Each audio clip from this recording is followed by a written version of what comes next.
الحمد لله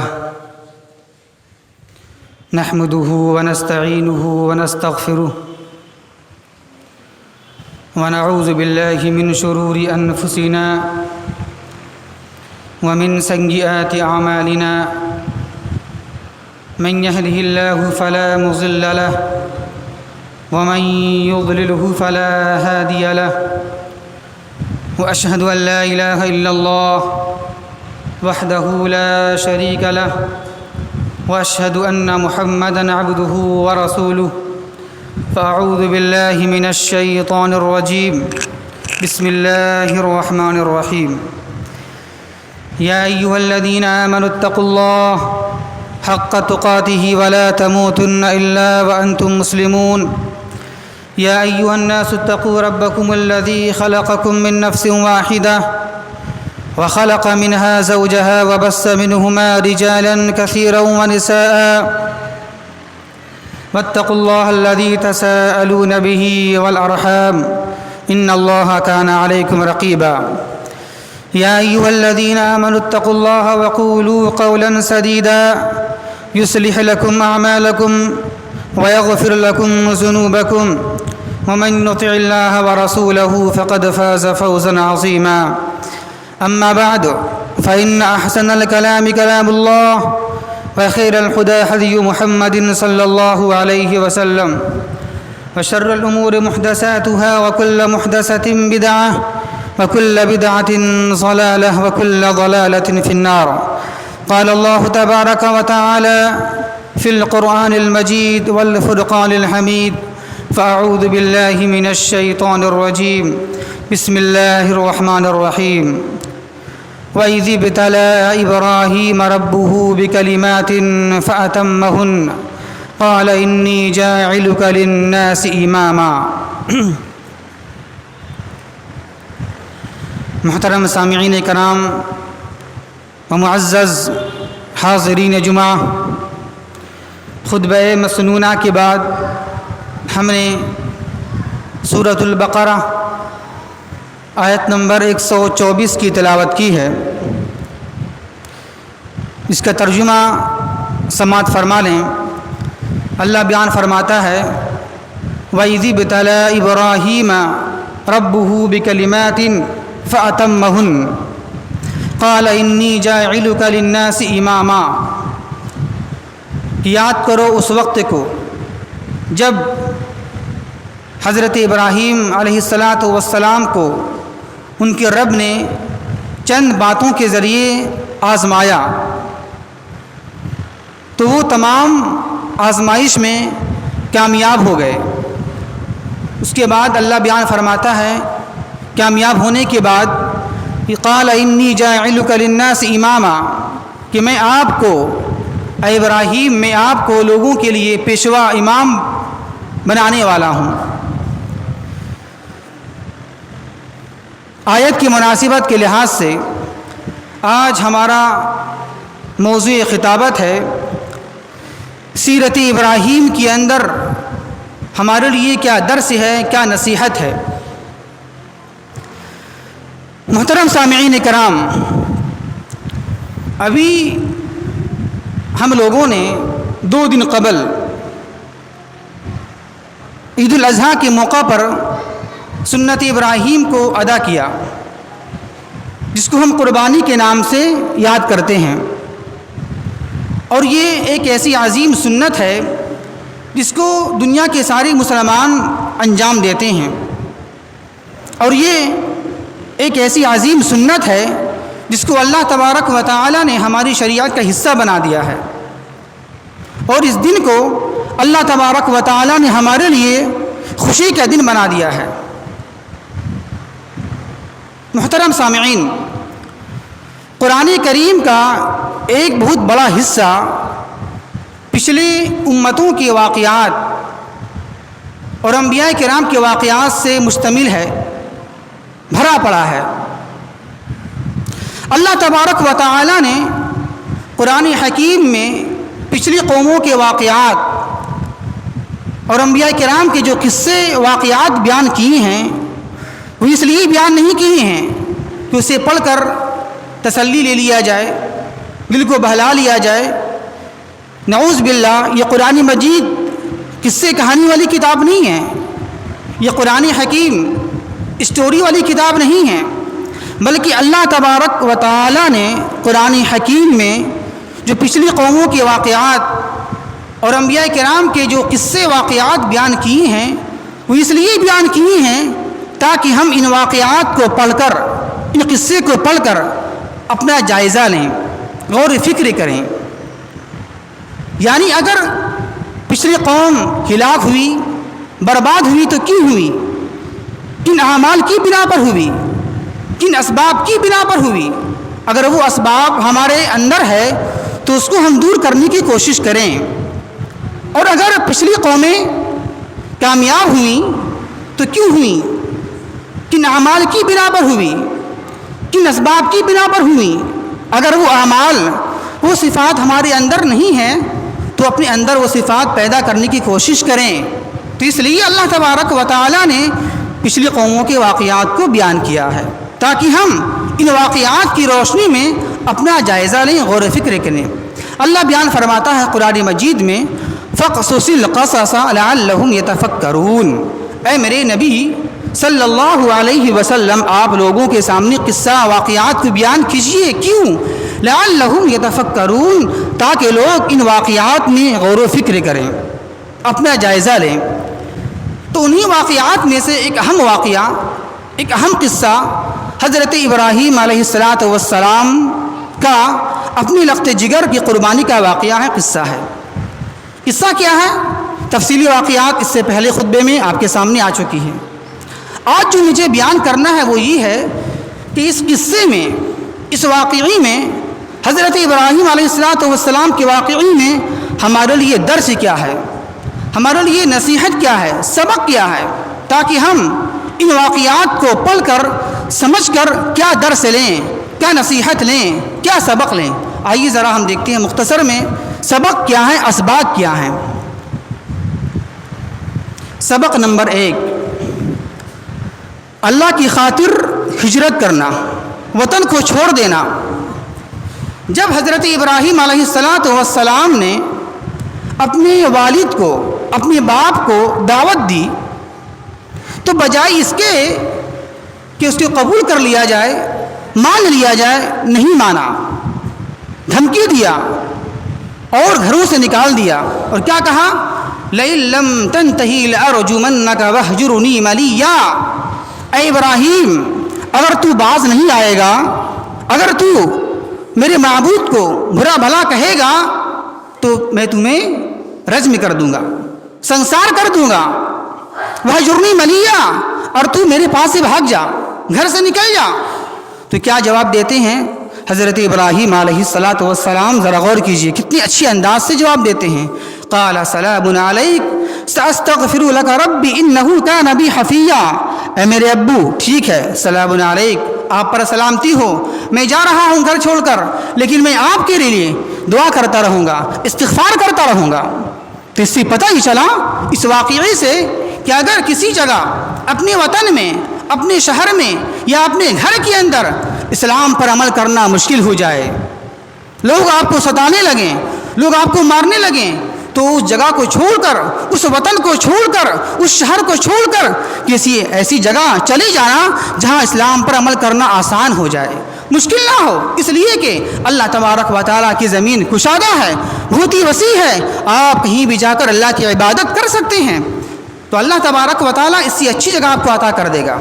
اللہ بیان فرماتا ہے قرآن مجید 21 پارے کے اندر، یا عبادی الذین آمنوا ان ارضی واسعۃ فایای فاعبدون، اے میرے وہ بندو جو ایمان لے آئے ہو، ان ارضی، میری زمین کشادہ ہے، کہیں بھی چلی جاؤ اور وہاں جا کر میری عبادت کرو۔ اسی طرح اللہ بیان فرماتا ہے سورہ نحل کے اندر، والذین هاجروا فی اللہ من بعد ما ظلموا لنبوئنہم فی الدنیا حسنہ ولأجر الآخرۃ اکبر لو کانوا یعلمون، کہ وہ لوگ جو اللہ کے راستے میں اللہ کے لیے ہجرت کرتے ہیں، وطن کو، شہر کو چھوڑ دیتے ہیں ظلم سہنے کے بعد، ظلم سہنے کے بعد تو اللہ بیان فرماتا ہے کہ جو لوگ ہجرت کر جائیں گے، وطن کو چھوڑ دیں گے، شہر کو چھوڑ دیں گے، تو ہم اس سے اچھی جگہ ٹھکانہ عطا کر دیں گے ہم انہیں، اسے گھبرانا نہیں چاہیے، اور آخرت کا اجر و ثواب تو بہت ہی زیادہ بڑا ہے، کاش کے لوگ سمجھ جاتے ہیں۔ تو پہلا سبق کیا ملا ہمیں؟ جہاں اسلام پر عمل کرنا مشکل ہو جائے وہاں اس شہر کو، اس وطن کو چھوڑ کر ایسی جگہ چلی جانا چاہیے جہاں اسلام پر عمل کرنا آسان ہو جائے، مشکل نہ ہو۔ پہلا سبق۔ سبق نمبر 2، اپنی دعوت میں نرمی اختیار کرنا، اپنی دعوت میں حکمت اختیار کرنا۔ ذرا غور کیجئے، حضرت ابراہیم علیہ السلام نے جب اپنے والد کو دعوت دیا تو ذرا غور کیجئے کتنی اچھے انداز سے دعوت دے رہے ہیں، اے میرے ابو، اے میرے ابو کہہ کے بول رہے ہیں۔ اللہ بیان فرماتا ہے سورہ مریم کے اندر آیت نمبر 41 سے لے کر آیت نمبر 45 تک 5 آیت کریمہ ہے۔ کیا بیان فرماتا ہے اللہ؟